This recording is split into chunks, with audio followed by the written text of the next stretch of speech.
Hello, and welcome to Starting Points, where one thing leads to another. Well, in the next few videos, I want to take us on a trip to the jungles and around the world and look at some of the life that one finds in places unfamiliar to us, and because as in this one book's title is a bit of a theme for me, life on a little known planet. And this is a book by Rachel Carson, a sense of wonder of the diversity of life on this planet. So here's a little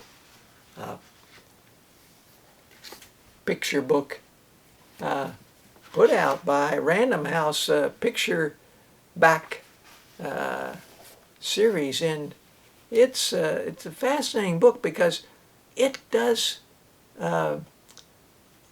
take one to see some of the animals that one wouldn't normally see. Here's the hornbill of Africa, and when it finds a tree with a hole in it, the female goes in and fixes it, maybe needs to enlarge it some, fixes it up to become the nest site, and then she plasters in around the opening slowly, leaving just an opening for the male to pass her food, because she's going to be in there for 4 months, and he's going to be bringing her food for 4 months, and after the babies hatch, he'll be bringing food for them too. He'll be a busy provider, and after they're grown to close to her size and ready to fly, she will be able to determine this. She'll break open that shield, the protecting shield, with her strong beak, and out she will go to show them what to do, and then they'll climb up and fly out as well.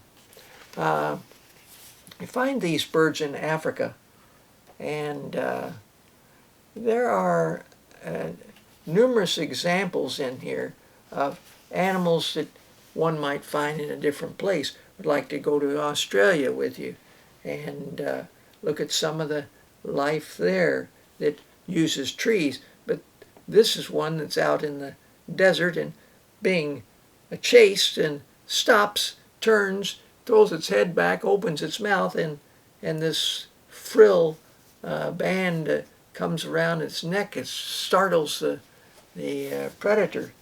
And here are chameleons that one would find in places in Africa, which use this great camouflage. The little archer fish, which can shoot a spray of water up to 2 feet to knock insects off that will then fall and the fish will catch. So there's many animals, reptiles, and birds that live around the world.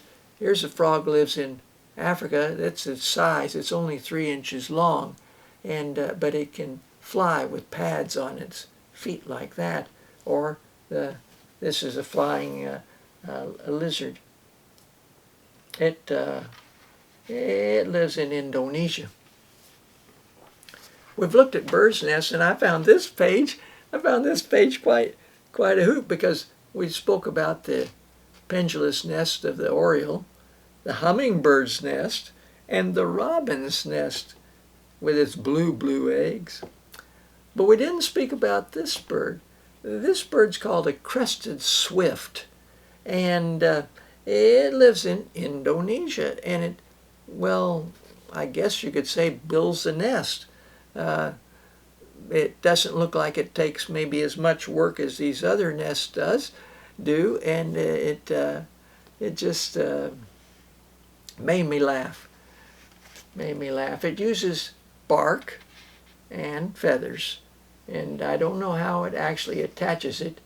It's what it uses to attach it. Maybe some mud, maybe some feces.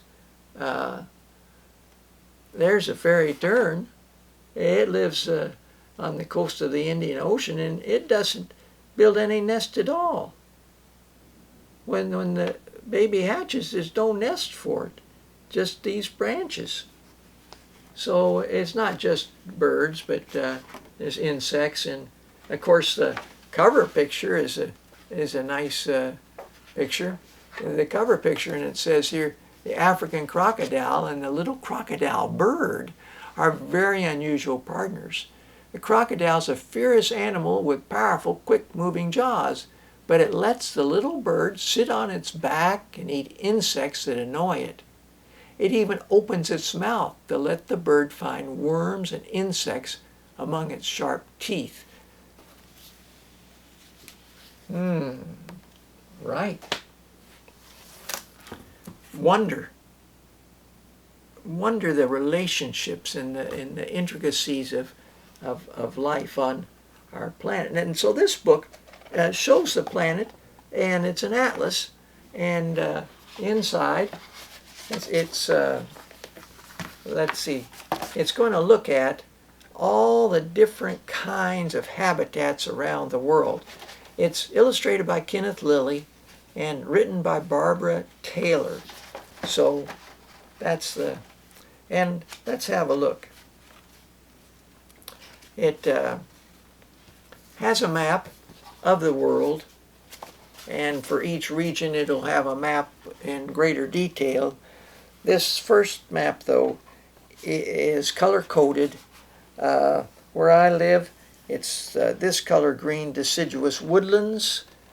This is deciduous woodlands all through this part of the United States and through this part of Europe and a few other spaces as well. The darker green, brighter green is the rainforest. So that's some places that I want to take you in subsequent videos. I knew Australia had a big desert, but I didn't realize there were so many deserty areas in the world. Phew. And I didn't know that it had this jungly area. Tasmania, New Zealand, and Indonesia, I knew had some jungle, so I guess it only makes sense. So it's set up like that, and then let's take first thing that it looks at is forest, lakes, and prairies, and most of the animals there are animals that you would recognize. But when it goes, it's nice that it has insects and birds and reptiles, but when you get to other places, here's the Andes, some different animals in the Andes. There's a giant hummingbird. It's 8.5 inches long. So a neat book to have around for children to look through, and not only do they get the sense of geography, but they get the sense of habitats and the animals that can live in it. And then Kenneth Lilly did a book on animals. Its text is by Joyce Pope, and here's the gibbon and the orangutan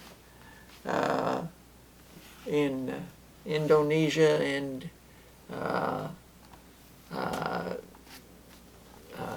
Malaysian peninsula. And here's what they've done. They've divided into hot forests, cool forests, grasslands, deserts, mountains, and shows the animals that one might find in those areas.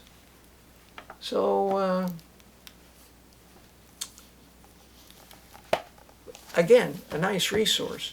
And here's